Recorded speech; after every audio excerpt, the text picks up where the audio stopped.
You can serve this with any Mexican dish you want, or anything you want for that matter. It's very, very, very tasty. So the first thing we need to do for our rice is char our vegetables, okay? I have, as you can see, 2 tomatoes in there. I have half a small white onion, 3 garlic cloves, and I did add a jalapeno. It's not been seeded or the membrane taken out.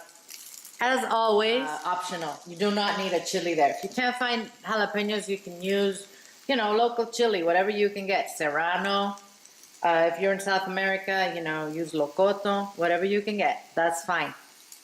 What we're going to do is, in this very dry skillet, it has no oil or anything, I'm just going to let these get blistered and kind of charred so that we can get that ready with our liquid for our rice. Wait till the other side has, you know, the nice char on it. I'm not gonna do the sides. And I'm gonna put everything in a blender. I put a couple teaspoons of salt in there because I'm gonna be using water. You know, you can make this with chicken stock if you want, and you're just gonna have to taste the salt. I'm gonna use plain water, so I want it to have some salt, okay? I also put some coriander in there. You know, I can't find cilantro here, so I use Chinese coriander, which tastes exactly the same. So use cilantro. I'm going to blend this with half a cup of water until it's nice and smooth.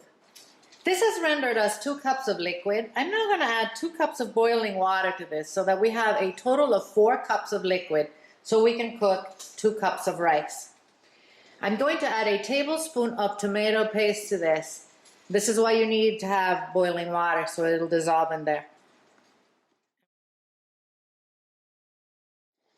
Perfect. We're now going to just set this aside and have it ready.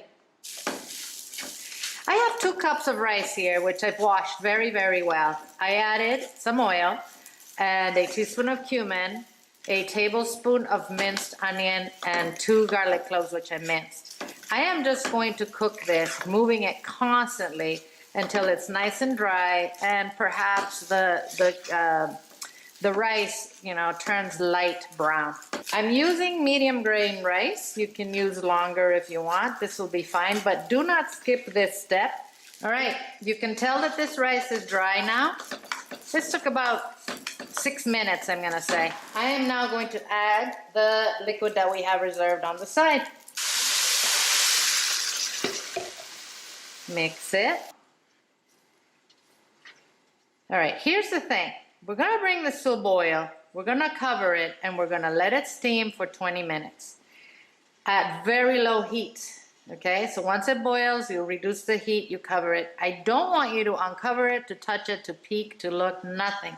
Just let it do its thing, let the rice cook as it steams, okay? And then I will see you in 20 minutes when it's finished. All right, let's check this rice out. Been cooking for 20 minutes. We're gonna fluff it up. This rice will serve between 6 to 8 people, depending on how, you know, much you eat. As you can see, it is all nice and cooked and soft, and it's perfect.